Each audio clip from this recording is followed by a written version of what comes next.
Hi, I'm Kim. And I'm Hillary. And we're the Feral Housewives.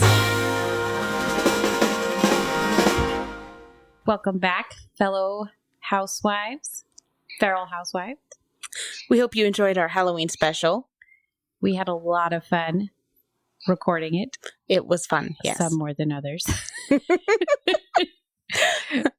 So even though I knew that it was coming, I still got super scared. Yeah, I mean, I was on the floor, so. That was hilarious. I still don't even know how you got there. How you barrel rolled. Jordan's like, I don't know how she got there either. We just like turned around. Or I popped out of my sweater, my little turtle sweater hole. I was preparing to like crawl to the back of the couch. Oh my goodness, it was hilarious. I hope you guys enjoyed hearing us all get scared by my brother, who is the amazing producer and editor of all of our podcasts. Yep. Shout out to John. Whoop whoop. Hopefully we didn't shatter your eardrums. Yes. Let's see.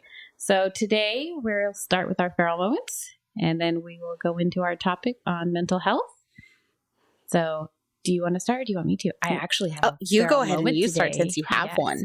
Okay. So on Sunday, we were getting ready for church, and I was in bed sleeping. Okay, I wasn't getting ready yet. I was still sleeping. But Edwin was getting ready for church, and he was like, not ready. Okay, let me rewind just a little bit. Okay, I have a moment. I'm just not telling it properly. I don't know how to words yet. I'm not quite there yet. She's tired. It's not that late. I just meant we're always tired. That's true. I am. I found I'm super anemic, so maybe that's why. Anyways, so Edwin got up at like 8:30 that morning, and then he played some video games, and then he watched some YouTube or some shows or whatever, and then he asked me if he could have a piece of candy, and I said, no, you can't have any candy until you eat some breakfast.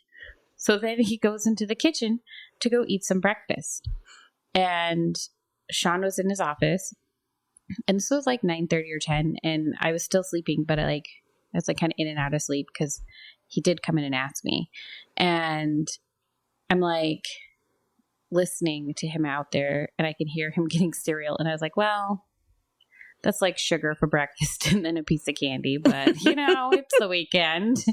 And then I hear Sean come out, and he's like, what are you doing? And I'm like, oh. And he's like, what is going on? You've got milk all over the floor. And he's like, I'm putting cereal in a bag. Why? I don't know. Like cereal and milk? Yes. He took a gallon-sized bag. He poured a bunch of Fruit Loops in this bag, and then he poured a bunch of milk in that bag, and he spilt a lot of milk all over the floor, all over the counter. Was he trying to take it to church? I don't know. Maybe. Oh my gosh, that is hilarious. I don't know. Then Sean was like, I mean, I'm going to give you props for like just like I couldn't find a bowl. No, there were bowls. That is so funny. Like, I mean, this is kind of ingenious. Like, I mean, it's pretty smart, like doing this, but like, come on, dude. There's like milk everywhere. And so then like Sean's cleaning up all the milk off the floor and the counters and all this. And I'm like, oh my gosh, that's so funny. But I didn't know what was going on because I was in the bed still trying to sleep. And I'm thinking it was like a sandwich bag, right? In my head, like a normal person. And so... So then later when Not like an Edwin. No. So then I got up later to get ready for church, and I showered and got ready, and I come out, and they had cleaned everything up except the bag of Fruit Loops with milk. It's still sitting on the counter, and it's all soggy. And I was like, why did no one throw this away? You're like, trash can is right there. For real. And I was like, I took a picture of it so I could post it for my feral moment of the week. Oh my gosh, that's hilarious. And it's in a gallon-sized bag with a bunch of Fruit Loops of milk. And I was like, okay. Yeah. So Edwin, I was like, why did you do that and not put it in a bowl? He's like, I don't know. Because I just wanted to. That's what he does. So that was my feral moment of the week. And I was like, yes, I've got one for this week. And I told Mercedes, I'm like, you're slacking, kid. I was like, I don't have any feral moments about you. I have a plethora. Like, I've never About Mercedes. No, of like my children. I mean, I feel like you have quite a few about Mercedes. I don't know. She's been too normal lately. Ugh, she's domesticated. I found myself doing laundry the other day. I cleared off my laundry couch and I folded 4 loads of laundry as they came out of the dryer. What? I know. That's insane. There's something wrong with me. That's crazy.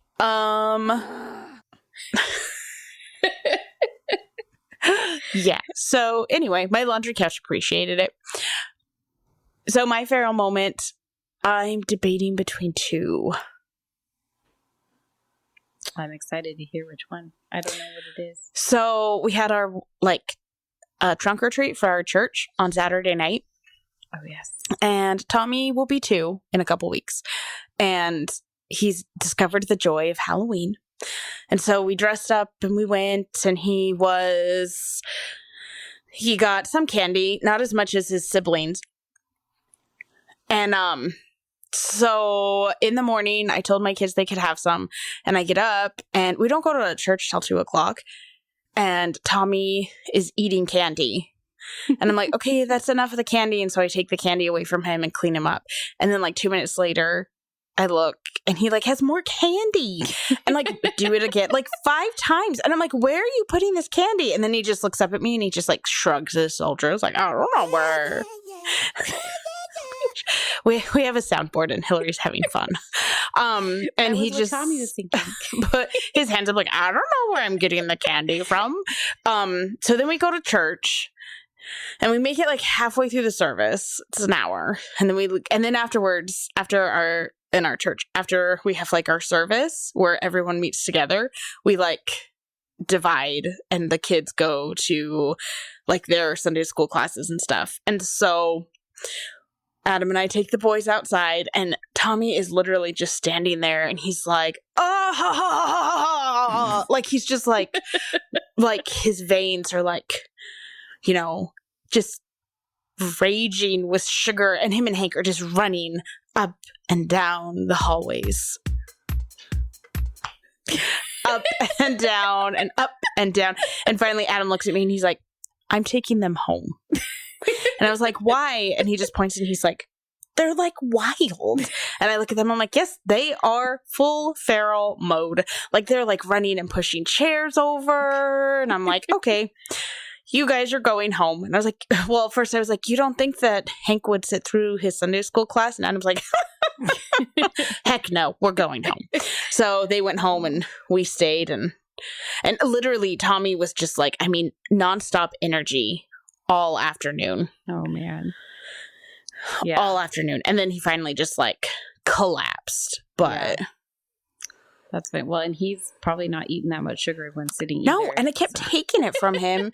And I swear their candy multiplied. I don't know how because we didn't get that much. And then it just was multiplying. But he's secretly hid it all. Candy. And so he's asking me for candy. And I'm like, no more candy. And he grabs his throat. This is his new thing. And he's please. And he holds his throat because I taught him to say please in sign language. But he thinks it's his throat, not I don't know. Anyway, he's like, please. And I'm like, no more candy. And then he grabs his throat and he's like, he did that to me today. And I'm like, no more candy. And then he grabs his throat and he's like, and then he lays down on the ground. And I'm just like, I said no, and walked away. And he was just like, I mean, yeah. It's funny because he did that to me today when he asked me for some of my drink. And I was like, no, you can't have this. This is Mountain Dew. And he's like, please. I was like, no, Tommy, you're not dying of thirst.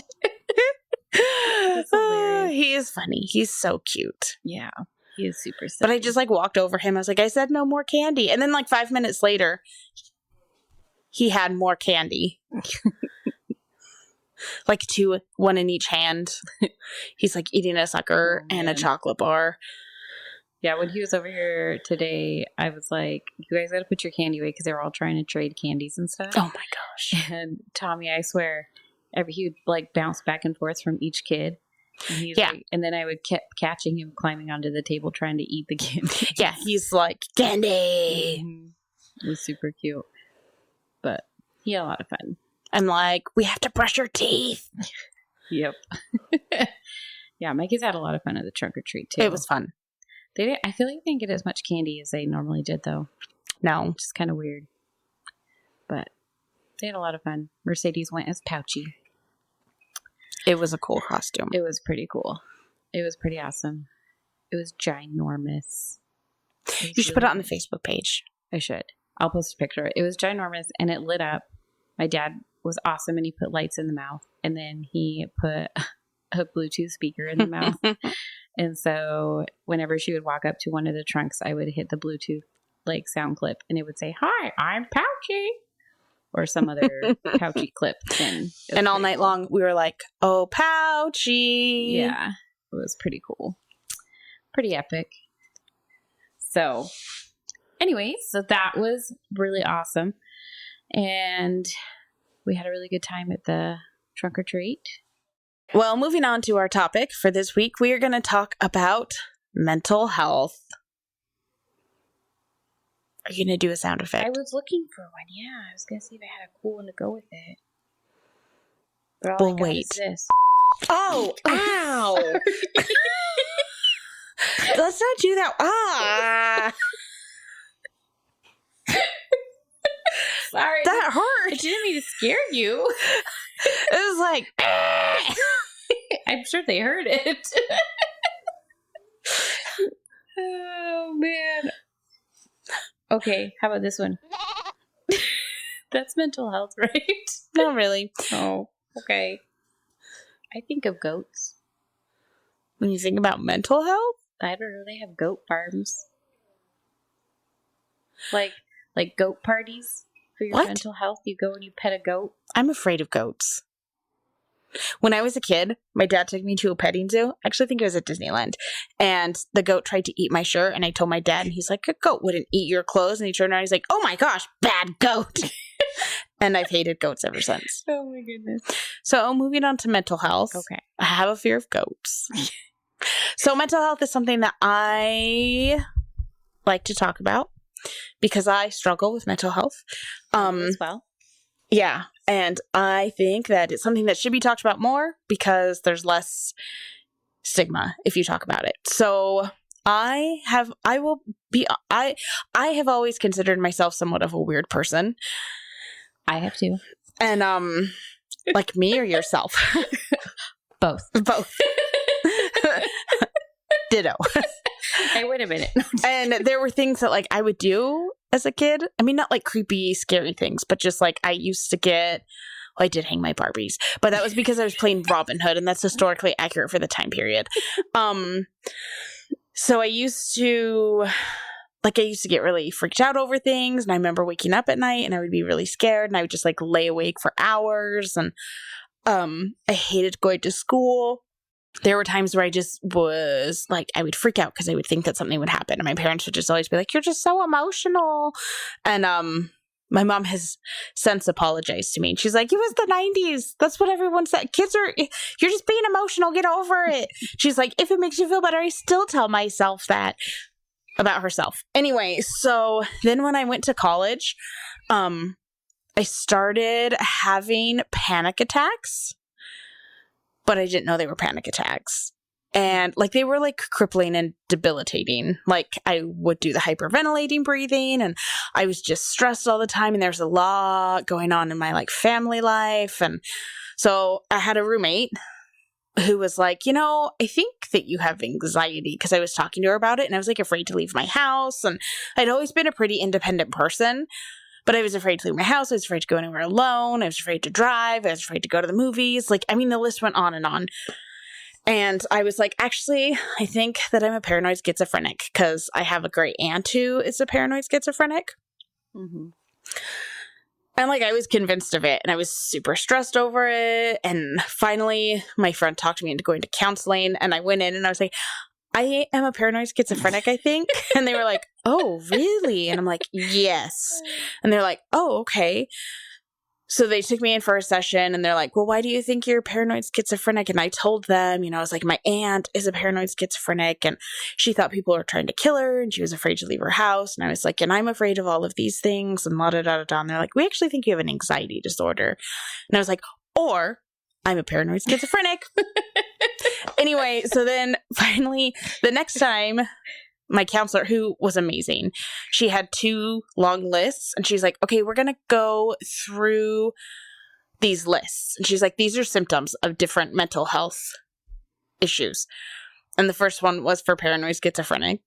And it was like, and she didn't tell me which one was which. And she's like, do you have this? And the last question was like, do you think you're a paranoid schizophrenic? And I was like, yes. She's like, okay. She's like, so you're not a paranoid schizophrenic. And she was like, now we're going to go over to this list. And she like listed all the things off and it was like, yes, I have that. Yes, I have that. Yes, I have that. She's like, this is the classic anxiety disorder list. And so, yeah, so I was diagnosed with an anxiety disorder.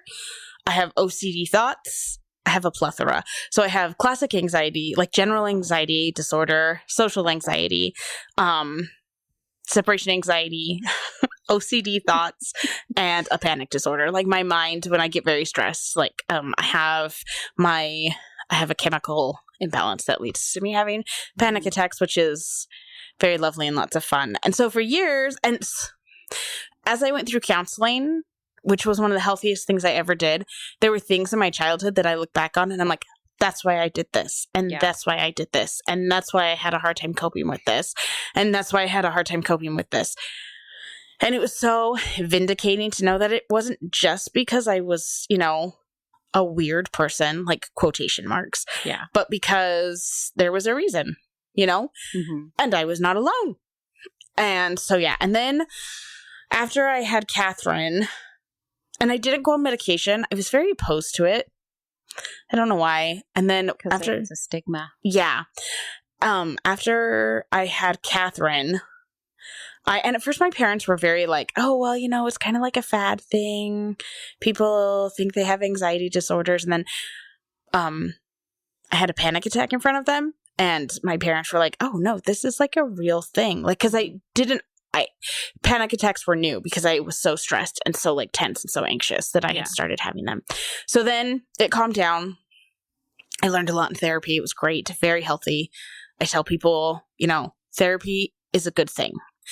I had Catherine, and after I had her, around the time I went to work, I could not bear the thought of leaving her. Mm-hmm. And like, if someone went somewhere with her, like I would just sit and stress and think, what if? And then it finally, and it wasn't even that long. And I kind of was like, I think I might have postpartum depression because I was looking for it because I had anxiety. Mm-hmm. But we were in a parking lot, a grocery store parking lot, me and Adam and Catherine. And I had turned around to go put the grocery cart back. And I turned around and they were at the car and I was at the grocery cart. And I was like, what if suddenly an invisible wall came up and separated me from them and I couldn't like get to them ever again. And I had to watch Kit like through this invisible barrier grow up. And she would never get to know me except as the lady on the other side of the wall. And then I was like, whoa, that is a not normal thought. So then I told Adam and he's like, yeah, I was gonna like, and he had kind of been hinting like, maybe. And so the next day I called my doctor and she like, actually I called the office and I was like, hey, I think I have postpartum depression. They're like, hold on, do not hang up. And I was like, okay. And I'm like crying. I'm at work and I'm just like sobbing hysterically in the corner. And so then the doctor gets on and she's like, Kim, are you okay?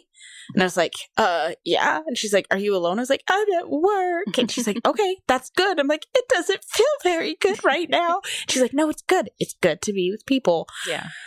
And she's like, where's Kit? And I was like, she's with Adam. And she's like, okay. And she's like, what time do you get off work? And I told her, and she's like, well, the clinic closes at this time, but I'm going to stay and I want you to come right after work and we'll let you in. And so, yeah, so I went in and I got put on medicine.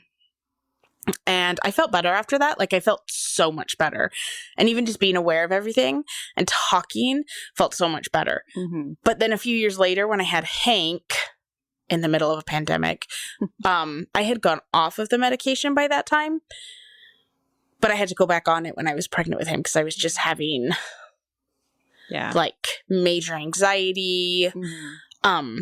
And then the pandemic was going on. And then after I had him, they put me on a second medication.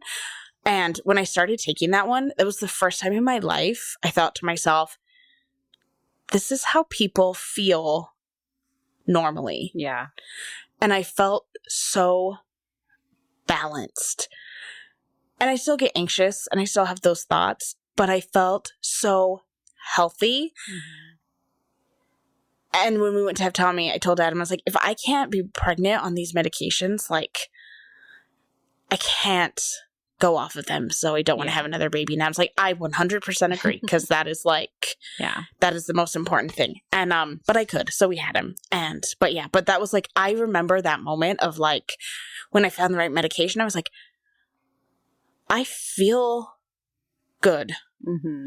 You know, and I still have those moments where like, I have the, oh my gosh, and I'm anxious and I panic, and I don't have panic attacks often, but I do sometimes. But that was the first time that I was like, wow. Yeah.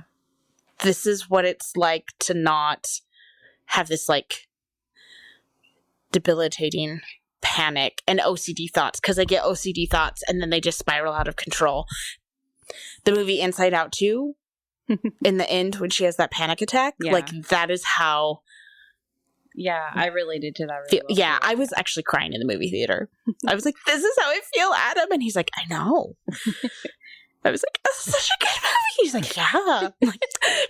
It's the person who wrote this thing? They under. He's like, "Yes." Shh. We're in a movie theater. Yeah. So I also struggle with mental health. I started Prozac when I was 14. I was just depressed all the time. I would cry all the time. Aww. But now as an adult, also like, so I looked into some research stuff in like, because I had that brain surgery when I was 2. And with the hole the size of a number 2 pencil. Yes, the number 2 pencil. There was this random medical commercial that came on late at night one time when I was in my 20s. And I looked it up at some point later.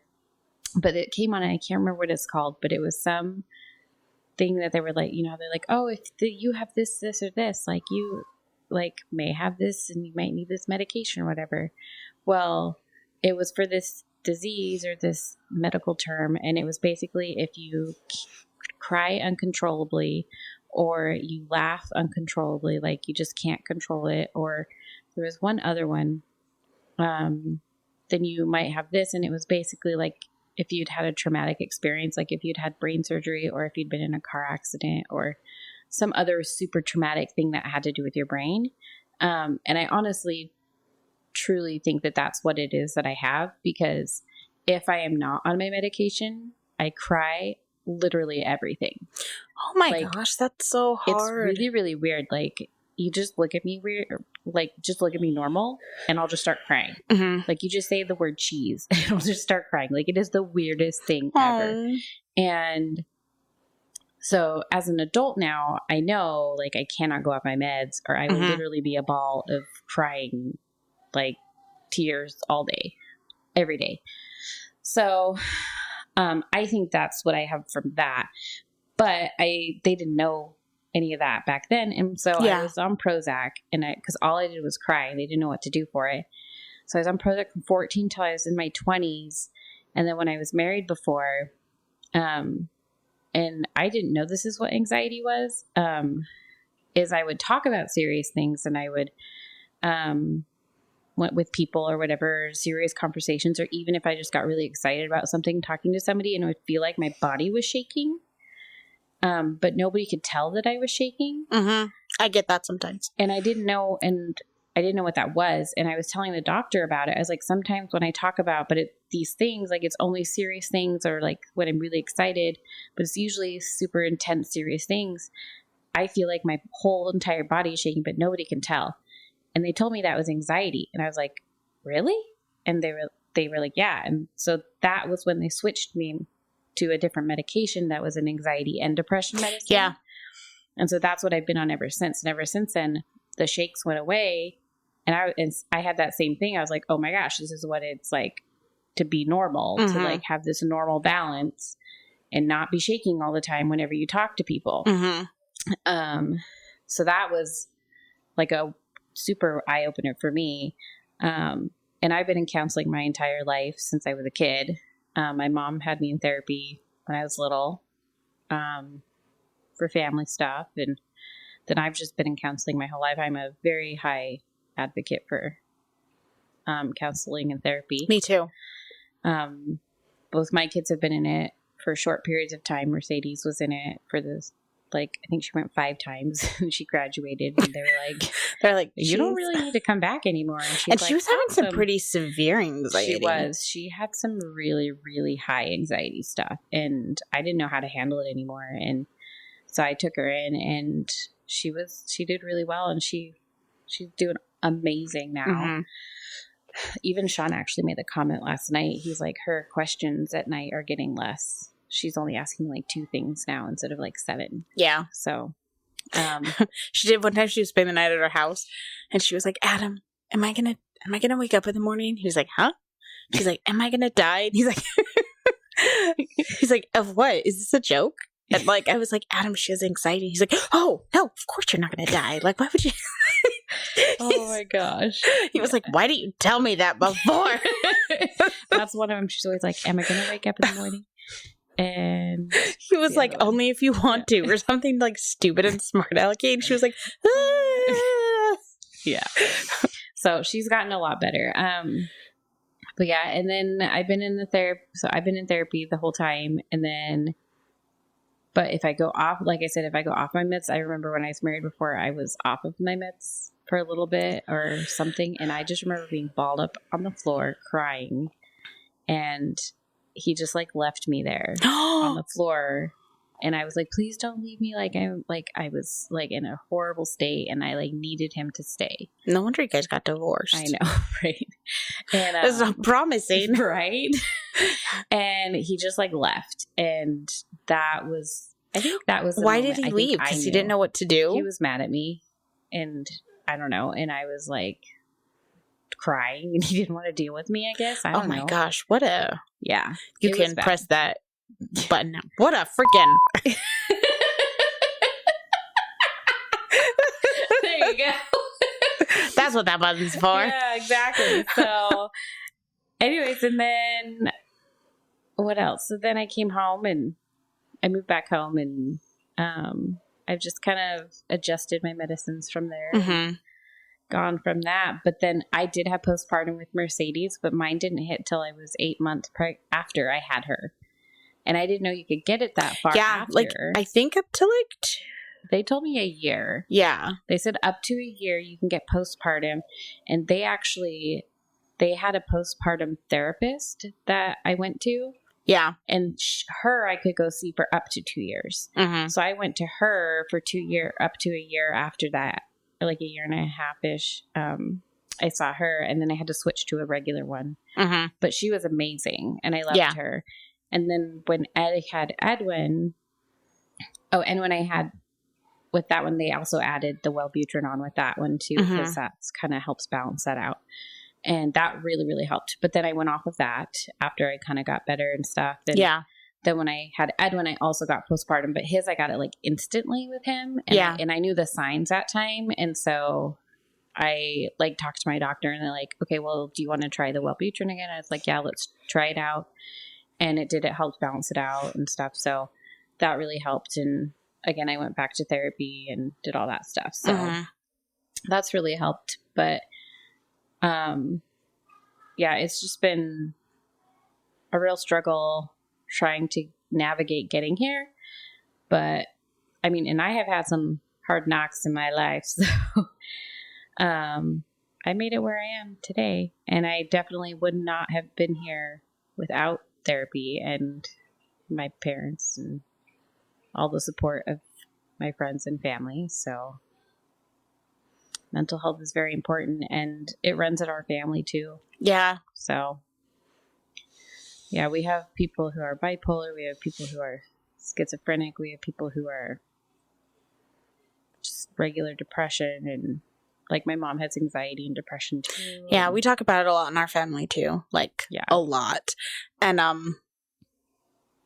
but yeah, we talk about our emotions and we talk about feeling them. And I can already tell that Kit and Hank have it.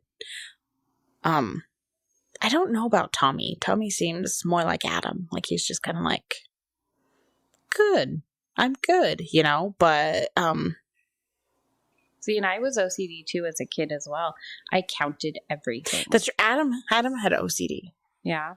Well, yeah, he had OCD. He used to have to wash his hands all the time.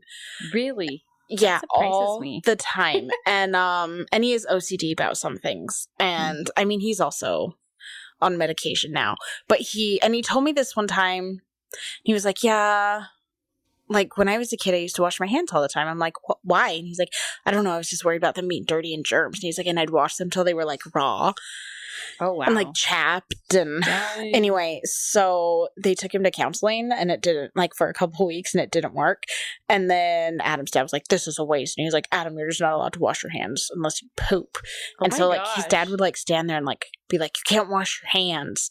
And like, and Adam was like, and then I just eventually got over it. And I was like, Adam, that's not healthy. No. So then he went to talk to the doctor and he like brought that up to the doctor, and the doctor's like, that is not healthy. No. And he's like, that is, He was like, yeah, Adam, that's not healthy. Right. Anyway, and Adam's like, yeah, that's what Kim said. I didn't really realize it until, and the doctor's like, I mean, that explains a lot about your childhood. Right. Oh my God. What the heck? But yeah, like they just, anyway. Wow. So yeah, but his dad is just kind of like that. Like, so yeah. I kind of wanted to do the little bleep button. This is my father-in-law we're talking about. So I did. And I mean, he was trying to help him. Like, he didn't understand. But, and that's part of the problem, is that there are a lot of people that don't understand. And I hate it. One of the worst things is like when I have anxiety, people are like, just think about something else. Oh, well, gee, you know what? I thought about something else happy, but I just went back to, you know, like, like brooding on this because I just thought, I don't want to be happy. Like, I mean, that's not a helpful. No. Well, like I sucked my thumb till I was 8. Mm-hmm. And I mean, honestly, if back then my parents didn't know what the crap to do. Like they tried they did the nasty nail polish stuff you put on it. They like did the jalapeno like crap. Right. They did everything. You were just orally fixated. And had sensory issues. And nowadays, like they, like with Hank, like they would have taken me to like a OT or something. Like they would have done something like that, but they didn't do that crap back then. Yeah. You know, so yeah, because Hank is we can't get rid of his pacifier. And yes, Hank is 4 years old and he still like uses his binky, and it's getting less and less, but I have finally noticed that it's when he's very, very stressed. And so whenever we go out in public, like at the trunk or treat, he freaked out because there were too many people, and just, you know, he's just very emotional and very sensitive. So I took him to his first speech evaluation, and we talked about it, and they were like, I mean, clearly it's a sensory issue and it's a coping mechanism. So, but we tried taking it away from him, and he started having like all out panic attacks. Yeah. Like all out panic. Like there was water spilling from our washer, and he just freaked out. He thought the house was going to flood and a tidal wave was going to go. It was so sad. And he like was catastrophizing everything in his head. And anyway, so now he's going to go to occupational therapy, and even still the doctor gave us some things to do, and it's gotten so much better. But when I took him for speech, and we have his like OT eval coming up too, they were just like, yeah, it's just like a coping mechanism, and they're like, we can give him like healthy ways to cope and replace, you know, that need and stuff. So yeah, like, but they didn't do that stuff back then. No, they didn't. Yeah. And like, I mean, I look at Edwin and he's going to be in second grade next year. And that's when I stopped sucking my thumb. And I remember being in second grade, sitting there sucking my thumb on the side of the classroom. I can't even imagine a kid doing that in his classroom. No. Like it's, I don't know. But eventually they just duct taped a sock to my hand and I stopped. But Ryan sucked his thumb till he was 8. Yeah. But which is why we gave Hank a pacifier, because he started sucking his thumb. Yeah. And we're like, we can take the pacifier away, but it's been he is starting to like not have it as much, you know? And he's really good. Like when I talk to him, I'm like, I can't hear you. And he'll take it out. Yeah, like he's getting older, but when we tried to take it away, it was a disaster. Yeah. And our doctor told us, he's like, give it back to him. He's like, it's better for, and then it's taken like forever to get an OT eval. But he's like, it's better for him to have it than to take it away and scar him. And he's like, who cares what other people think? Way more therapy in the future. Right? He's like, who cares what other people think? And he's like, there's actually studies that just like forcing a child off of a pacifier. He's like, and I'm not talking about a kid who's like, oh, let's give up your pacifier. And they're like, no, I don't want to. He's like, I'm talking about taking it away and causing that like fear and anxiety. He's like, there's like studies showing like the mental damage that it can do. And then Carrie Lynn was like, yeah, when I was at school as a pre-K, like she was a pre-K, like that was her program. She's like, we studied on like like serial killers and sociopaths and like things that happened in early childhood. And she's like, and one of the most common was having like a binky or a toy that they would chew on, like taken away from them. Oh, dying. And I was like, yep, we just are going to give you back this pacifier. We don't want no serial killers here. Oh, man. Right? So. Oh, man. He would be the worst serial killer, too. Yeah. I mean, all serial killers are bad. I mean, that's true. You're not wrong there. But I'm not worried about him being a serial killer. No. Like, he doesn't torture animals. No. That's good. Phew. Just Hank. Just Tommy. Unless they're burying already dead animals. Unless they're burying. The bird. Oh, yeah, but he buried it. He didn't, like, take it apart. Was sympathetic and he said a prayer. Yeah, like, he is the most tender-hearted, like, no, he's so sweet. Person, unless he's, like, mad at you. See, and then I take my kid to therapy because they play with poop in the shower, so, you know. But luckily, that was only a couple sessions, and now we're good. Oh, we're good. We've moved past the poop. Moved past the poop city. And stage. he moved past the poop, and he doesn't take a pacifier or suck his thumb. Right. Yes. Win. Parenting win for you. Yes. But, you know, you always have those parents who are like, oh, I took my child's pacifier away in 2 days. I just put my foot down and didn't let them, like, push me. Well, congratulations for you. Like, my kid laid on the ground and cried because he thought a tidal wave was going to come and take him away, okay? Riley had a binky for a while. I think she did the binky garden. I tried that with Hank. I tried everything. Well, but like you said, like he has like a thing though. Like I do. He's got the oral fixation thing. Yeah. Like he legit has a thing. Like he chews on a shirt. And we've done the shark tooth, like the silicone ones, and those have helped a lot. Yeah. But Edwin uses those too. Yeah. And we went camping and he didn't use his binky the whole time. And then we went on a hike and he was great. He was fun. And then we passed one couple on the hike. They were like an older, like grandparent-y looking couple. Super sweet. Stop talking to us. Hank right away. Hands in the mouth, shirt in the mouth. I want a binky. I want a binky. And I was like, we don't have one, buddy. So he's like chewing on his hands. As soon as they left, he was like, fine. And that was when I realized it really is when he gets stressed. Huh. That's weird. Yeah. Interesting. Yeah. Mercedes had a binky too, but and it was the weirdest thing because she was 3, 2. I think she was 2. I honestly don't remember. 2 or 3. It was New Year's Eve though. And we didn't think she'd give it up. But I mean, she was like 2 or 3. She didn't understand the concept. But we were like, oh, it's New Year's Eve. It's a New Year's resolution. Like, no more binkies starting tomorrow. And she's like, cool, okay. Pretty much. And she cold turkeyed it, man. And we were like baffled. So she asked her to like maybe a couple times, but we were so blessed because she had it all the time. Yeah, so did Kit. It was crazy. I don't know how she did it. So we took Kit to the store, to the Disney store, and we're like, you can pick out, she was into Puppy Dog Pals. We're like, you can get Bingo and Rolly and the other 2. The cat and the little dog friend they have. And then we went home and we're like, okay, it's time to give up the binky. And we would have gotten her off of it sooner, but she broke her leg at 2. And they're like, don't take it away from her now. Yeah. And then she had some other, then she went through a phase where she wanted to poop. And they're like, don't make any changes. Don't take away binky. Don't do anything. So when she was 2, probably almost 3, we're like, okay, Kit, we're going to get rid of the binky now. And we're like, if you give us the binky right now and we collect all the binkies in the house, you can have bingo and rolly. And we're like, but if you find the binky, then we're going to have to take them away and start over. So we went through the whole house and we got all the binkies, put them in a bag, hid them. Yeah. And then she asked a couple times, we're like, well, you have to give us bingo and rolling. She's like, no, they're mine. And so then at the end of 2 weeks, we gave her the other 2. Nice. And that was like same thing. Like she just kind of was like, yeah, totally different ball game. Like Hank, we tried to do that, and he's like, I want you can take them back. Yeah. And we're like, no, you take them back. I don't want them. Take them away. Yeah. I'll throw them in the trash. Like he's throwing stuff away. We're like, okay, this is like not. Yeah. No.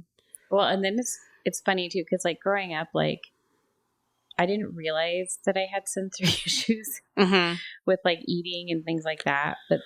And those play into mental health stuff too. Like growing up, my grandma, and I swear it's so funny. She's always like, just eat your damn food. She always, every time I eat, I always think of that. This is Goma. Yeah, it is Goma. Yeah. Cause, I don't like my food touching.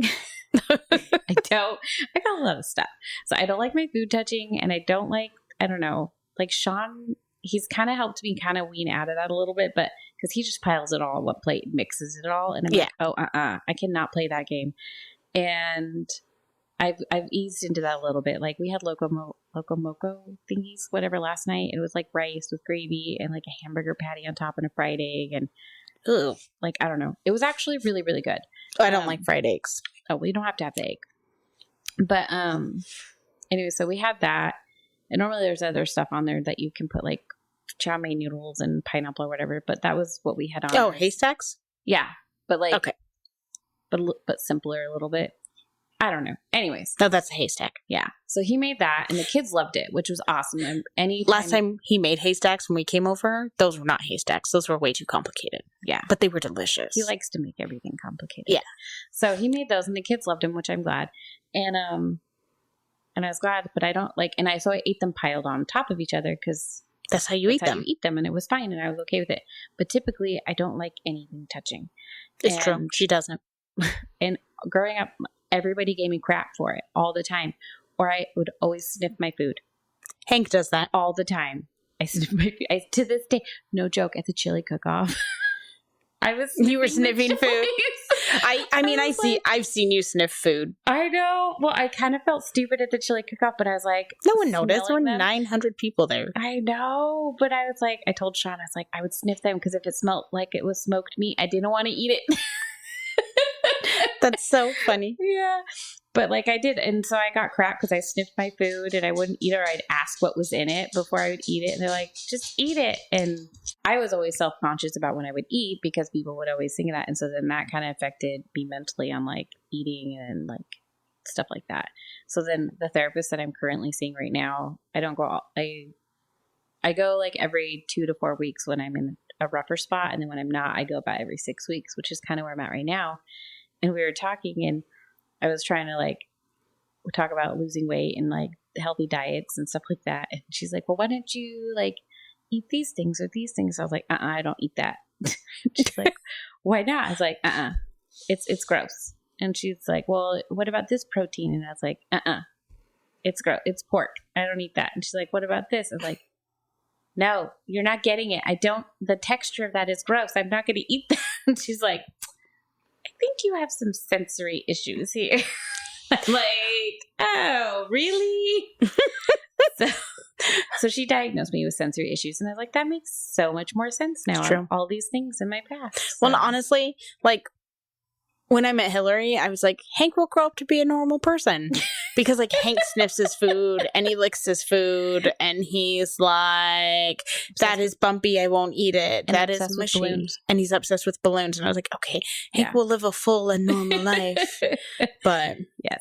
well, even Yeah. like, I have always felt emotions very, very deeply. Mhm. And I feel other people's emotions. And when I get in a situation where people are like in emotional pain, Mhm. I'm like, I must separate myself from this like emotional situation.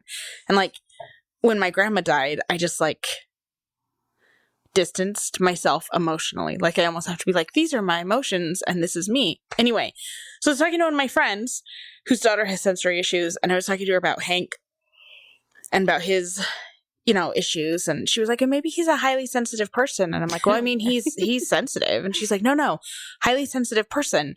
She's like, it's like a thing. She's like, it's not quite a syndrome yet, but it's something that they're like studying. And she's like, you should read about it. And she's like, I looked into it with London because her like therapist had suggested it. So I'm like, okay. So I'm sitting here and I'm like reading all this stuff and I'm like, this person sounds like me. So then I'm like, Adam, can I read you this list? And can you tell me if you think I am like this? And he's like, sure. And so I'm reading the list. And at the end, he's like, I mean, all but like one or two. And I'm like, he's like, and one of them you like kind of have, but not really. And I'm like, okay. I'm like, Adam, I think that I might be a highly sensitive person. And he's like, oh, did you not know that? And I was like, I mean, he's like, I told you that. And like, you said that I'm sensitive. And he's like, no, I meant you're like a highly sensitive person. And I'm like, but I just thought you meant I was sensitive. He's like, no, like oversensitive. He's like, no, it's like a thing you have. And I was like, there are articles on how to love us. And he is like, I don't have to read an article. He's like, I already figured it out. And I'm like, apparently he's like, I'm like, apparently I'm hard to love. And he's like, no, not once you figure it out. And he's like, I'm just joking. And then a few days later, he's like, so you're kind of quite like, I'm just having a hard time with like this, that I might be a highly sensitive person. He's like, so you're emotionally separating yourself? And I was like, because I'm sensitive about it, okay? Like, clearly. And then I called my sister and told her, and she's like, oh, I mean, I thought you knew that. Yeah. And I'm like, everybody knows but me. Everyone knows but me. But then honestly, there are things on there that I'm like, oh my gosh, same thing. Like, this makes sense. Yeah. This is why, like, why I do these things. Yeah, and it's really hard for me to see other people in pain. And if I watch a show and it gets too, like, violent or it upsets me, I will, like, avoid it like the plague. I don't even like to watch, like, commercials about it. Yeah. I don't like violent movies either. Like, Yeah. I don't watch. That's why I don't like guy shows most of the time, because it's all just fighting and I don't like it when, like, people are tortured. Like, I really wanted to watch Game of Thrones. I haven't watched it. Yeah, I couldn't watch it. And then I asked someone, like, could you watch it edited? And they were like, no, you wouldn't understand the plot. Like, chunks of time would be missing. And, so yeah, like the Holocaust, like I study it because I think it's important that people, like, because I'm a historian and I think it's an important time period that people really need to study, but it is one that's really hard for me, you know? So like, anyway, but there were just several things that I'm like, oh, like when my grandma died, like I couldn't really talk about it for like, I mean. Well, and death is a whole nother thing, like topic. Like, I mean, I've dealt with death in different parts too. Like Sean's mom passed and his grandma's passed now. My grandpa passed like 13 years ago, I think it was. So, like, I've dealt with it, and then animals, of course, and stuff. So, like, we've dealt with that, and, like, and we have a belief. So, I think it makes it slightly easier for us to kind of deal with it. But either way, like, it's still really hard, and you have to, like, sometimes it's good to go to therapy, or even it's good to talk about it with other people. Yeah. Even if you're not ready to talk about it at that time, when you are ready to talk about it. Like, Sean, I don't think cried about his mom until like a week or two later Mm-hmm. after her death. Like, I think one, he was just in shock because it just kind of came on. And then two, it was just like, I think he just kind of separated it from Mm-hmm. it. And then after like a week or two, he was just kind of like, it just hit him. And then that was when he cried. But I mean, like, yeah. my grandma died and we were expecting it. She was very sick. And my aunt called my mom and I was still in bed. My mom told Adam, and then Adam came in and told me, and I was like, okay, well, I have to get up because I have this meeting I have to go to. And Adam was like, oh. I was like, yeah. And I like went to this meeting, and I was like 3/4 of the way through this meeting. I was like, why am I here? Why did I come to this? What am I doing? Yeah. Like, what is the purpose of, like, I don't freaking care about this. Anyway, and that's just kind of like, I literally like I just like very compartmentalized it. And then I'm sorry. I was like, I'm what sitting on this chair. I'm just pulling out quarters from the side of the chair. Well, that's just awesome. pulling out a lot of money. Oh. But yeah, the other thing I think is important to talk about is family members who are dealing with someone who's struggling with mental health. That's Sometimes true. I feel like that's harder It is than if you don't dealing know with how to mental handle health. it. Yeah. If you don't know how to handle it Yeah. or what to do for them. That is a big one because I know I have lots of friends and family that struggle with mental health, and That is a lot of money. I don't know why. Sorry, this is super random. I don't know why there's just this wad of money in the side of my couch. Finders keepers, right? How much is it? $9 Dang. plus $1, $2.25. Cool. Anyway, sorry, super sidetracked by money. No, I have friends and family that like have struggled with it too, and I just tell them the advice that I know has always helped me get out of my slumps, and it's like, no matter, and I don't know, you can tell me if this works for you too, but what's always worked for me is like, no matter how much I tell you, like, oh, I'm good, I don't need anything, I need something. Mm-hmm. I need somebody to come over, and I need somebody to make me get out of the house. Yeah. Like, that is the biggest thing. Like, no, I don't want to go anywhere, and no, I don't want to shower or leave or move or do anything at all. But if somebody comes over and says, hey, let's just go for a drive, even if it's not doing anything, like, get me out of the house and drive around, even if we don't talk, even if we don't do anything, just get me out of the house, because that's the first step for me, is getting out of the house and getting better, because half the time you don't even want to move. Like, Yeah. I've been where I don't even want to move or get out of bed. Mm-hmm. And it's just so hard. But if you have somebody there, like, I remember I had friends that would come over and be like, no, we're going to leave. We're going to go.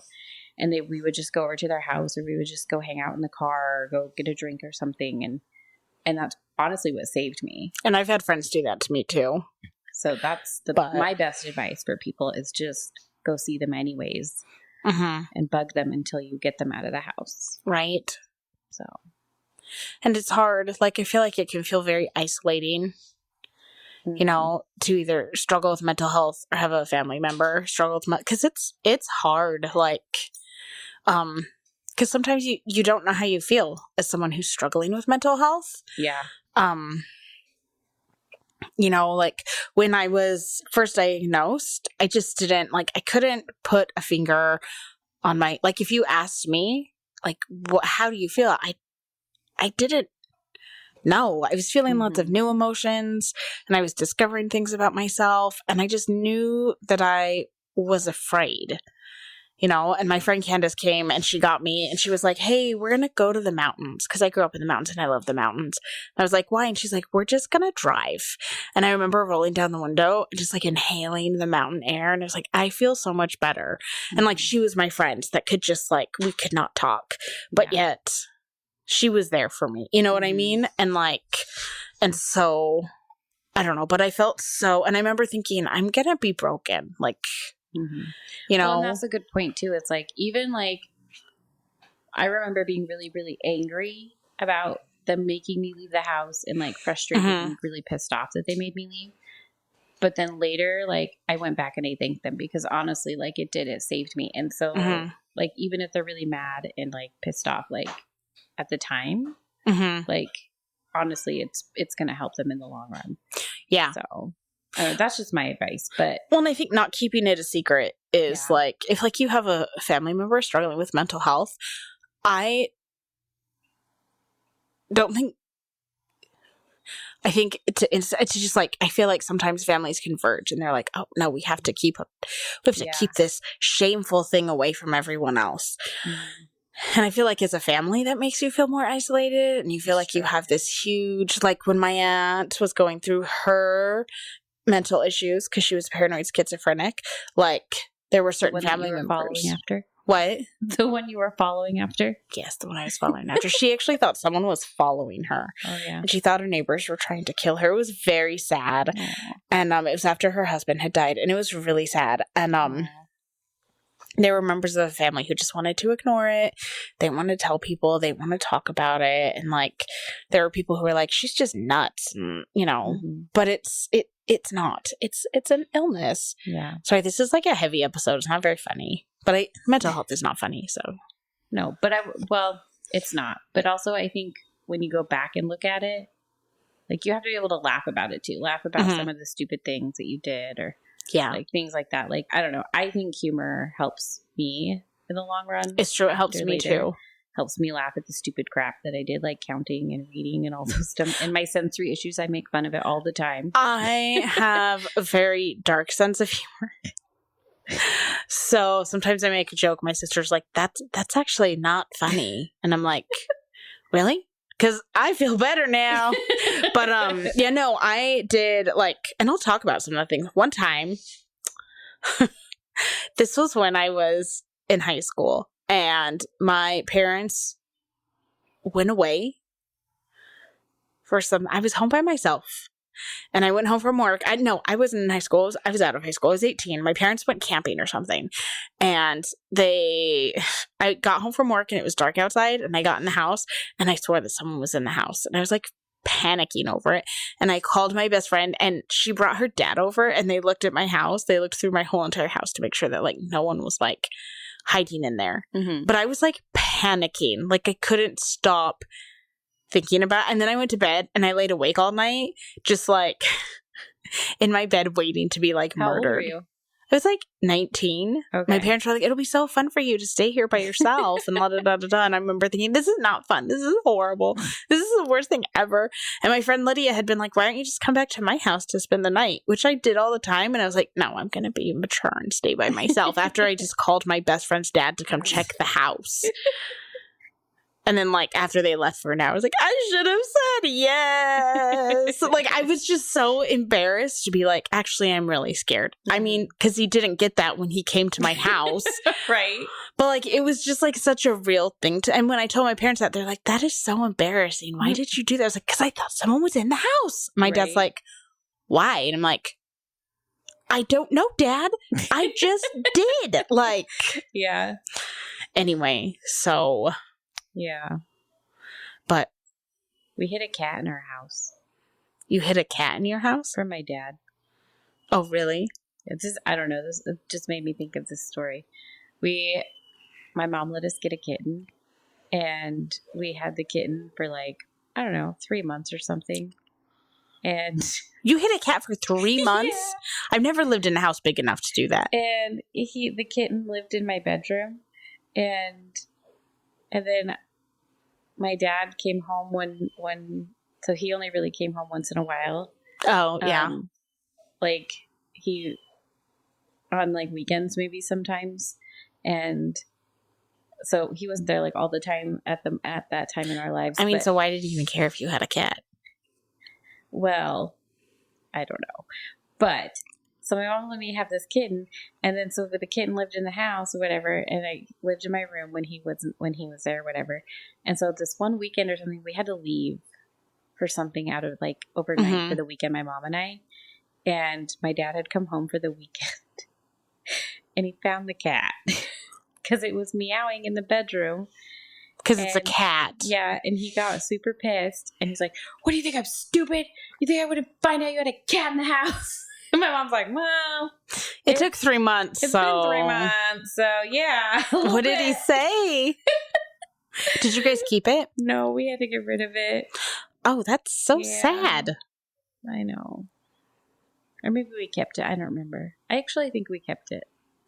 But I think she did not make it very long. We lived on a very busy street. Oh. I was going to say, you could have just taken it outside till he left again. No. See, I've never lived in a house big enough where you could, like, sneak an animal and, like, keep it hidden from someone. Yeah. So, yeah. Well, I also used to hide in my bedroom under piles of clothes. Hank likes to hide under clothes. And my dad would come in to see if I was home. Because I'd stay home from school sometimes. Mm-hmm. And my mom would know. But my dad wouldn't, and so I'd hide under the clothes. I know. That's how I lived. That's sad. I know. That's like makes me tense. Dude, imagine being under the clothes and him looking if you're in the room. I mean, at least he didn't have like a pitchfork and he's like stabbing the clothes. Like, also, that's how dirty my room was. It was very dirty.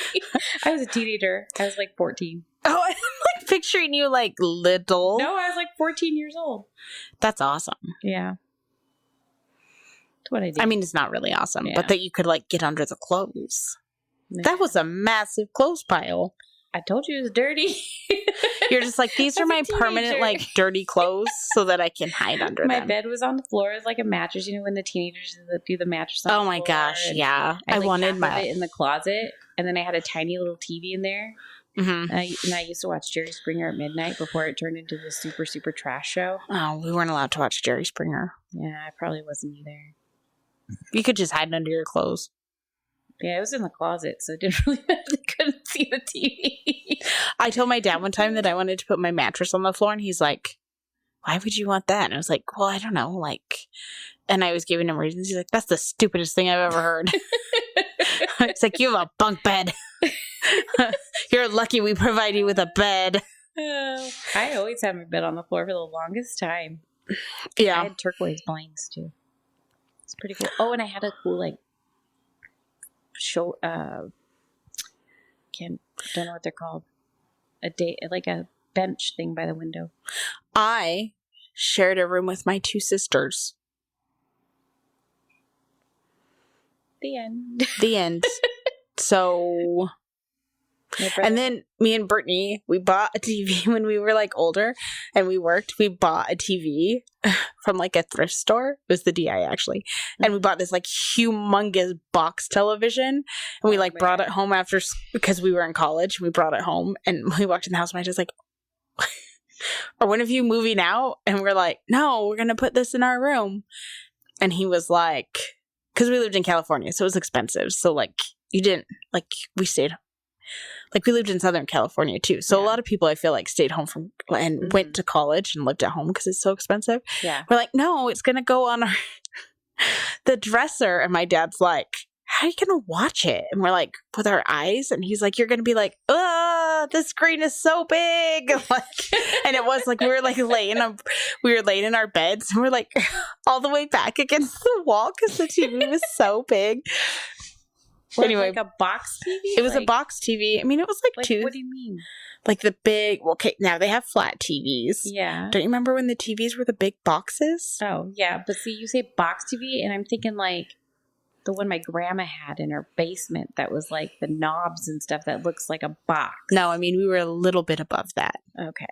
No, the big like 90s TVs. Okay. So like the monitor TV. You know, okay, like yes. I had a DVD VCR dual one that I got for my high school graduation. Yeah, we had and we had gotten a DVD player too from there. So we like hooked it up with all the wires and we're like, we're so cool. And we watched Gilmore Girls. But yeah. And then my sister Sarah, who was littler than us, she's like telling everyone, I have a big TV in my room. It's a big screen. Like, remember when that was the thing to have like the what were they called? I can't remember. What? The large screens. I don't know. I can't remember what they were called. The 60-inch? 40-inch? No, like it used to be like the big, like, I mean, now everyone has big TVs. Yeah. But not everybody. Most people. Most people. I mean... oh my gosh. Okay, I saw this meme that was like, okay, for Black Friday, and it was like, hey, everybody's got a 60-inch TV. Can we have a different sale? Adam's like, bring... Like, we were at Costco the other day, and they had like a 70-inch TV, and he's like, I'm like, oh my gosh, we could not fit that in our house. He's like, have a huge TV. It's only 5 inches bigger than our other. It's only 5. I'm like, oh my gosh, Adam, you were gonna have to like knock out a wall so we can watch this stupid thing. You guys have a big TV in there. Oh yeah, I'm aware. My goodness. My dad bought a TV for the garage. Apparently, because he was working on the bug. My mom's like, yeah, I never see him now. He put it in the garage. He mounted it. He never comes in. Adam's been watching MacGyver, and then we have like a smaller TV in our room, not much smaller, but smaller. And then whenever we watch movies, Adam's like, "Why don't we go to our room to watch a movie?" I'm like, "Because we have the big, nice TV that you wanted to buy out here. Let's we didn't buy it to watch Bluey." And he's like, "Oh yeah, I guess." I'm like, oh. I think ours is the same. Because we bought them on sale at Costco at the same time. What size is yours? I think it's a 75, 70. So it's bigger than mine. 6. I don't know what the crap it is. I don't buy these things. Sean would know. Adam would probably know too, because I think him and Sean have talked about it. Yeah. I don't know what it is. So yeah, Adam wants an 80-inch. I'm like, what? Doesn't seem. Actually, it might be 65. Like, you realize our house is only 1,100 square feet, right? Like it's half the house. Like it's half of the living room wall. We're gonna have to get rid of the second bathroom to like make seating arrangements. Oh my goodness. But I'm like, we should build built-ins on this like wall where we have the TV. He's like, no, then we would be like, he was like, well, my problem with that is if we built a special like area for then we would be like, stuck with the size of the TV that we could have. And I'm like, I feel like our TV is a good size. And he's like, you said that about the 55-inch too.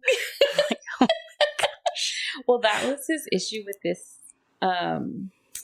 set I bought here. Was he's like, it's got to fit our TV we have, because this was the TV we had at the old house. Okay. And I was like, okay, I'll make sure it fits, because it was, I don't know, but you can pull this out and I don't know, but it fit just barely. Yeah. But I like it. I'm like, well, I would like to have storage units for toys and stuff. Yeah. Because we have a small house.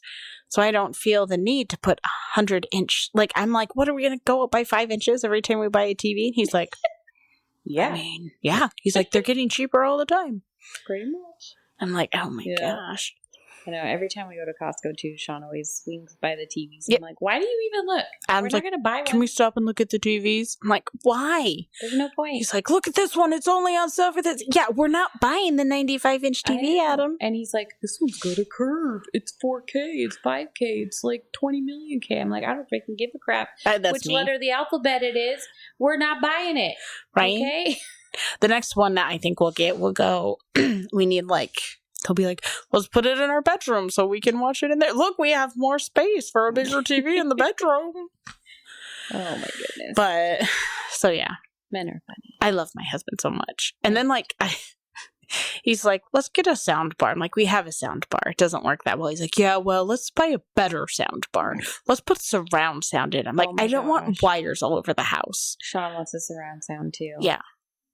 He's like, He's like, that's what that crap is down there. He just hasn't hooked it up yet. Yeah. Adam's like looking into wireless surround sound because I don't want the wires going through. Because we did for a while. He had like all these wires going around. I'm like, nah, this is not working for me. I won't do wires either.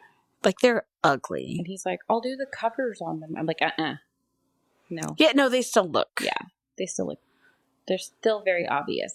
See, I want something like this that hides the wires. And Adam's like, why? Because I don't like how the wires look. They're just there. Yeah. Like, splayed.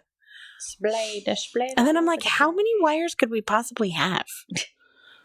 Like, we have a smart TV. We don't even have a DVD player anymore. Yeah, we don't either. We have just have the computer. Yeah, we have an Xbox. Yeah. Yeah, why do we have so many wires? We have an Xbox. And I think the Switch. But I think we have like a million wires. You know what? I'm going to have to go home and look at that because... Like, where did all these wires come from? Well, I guess we have the router there too. And technically we have like a flex box, but we never use it because we have a smart TV. Box. What? It's a flex box. Is it working on getting strong? No, it's like from Comcast, and I have no idea. It's working on getting a stronger bandwidth or something? Like, why is it flex? No, it like gives you like, it's like a cable box. Do you have cable? No, but we get shows through it, which we have anyway. I don't know, Hillary. I'm so confused now. What do you have this flex box for shows that you don't watch? Because we used to watch them on it, but now we have like a smart TV. And so we don't need it anymore. We weren't for a long time. So I called and we used to get cable, and I was like, we're turning off the cable. And they're like, oh, well, you can get this thing with it, that comes with your like, I should call them again. You're like, maybe I am paying for this. But my bill hasn't gone up, so. But it hasn't gone down. No. But it hasn't gone up. Shouldn't it have gone down if you canceled it? Oh, no, it went down from when we had cable. Oh, okay. But, like, since we, like, signed up for the new package, it hasn't gone up. I'm just trying to figure this out. I don't know. It's just sitting there in my house. Yeah. Our router is in our bed. Your bathroom? No, our You're like, our router's in our bedroom, so we get really good service in there. It used to be in our closet, but I forgot we just switched to Quantum, so it's in the garage now. But it used to be in our walk-in closet. And then we had a splitter. So we have one here and upstairs. Oh, okay. Our house is so small, we don't need a splitter. It works just great. Yeah. See, that's the nice thing about an 1,100 square foot house.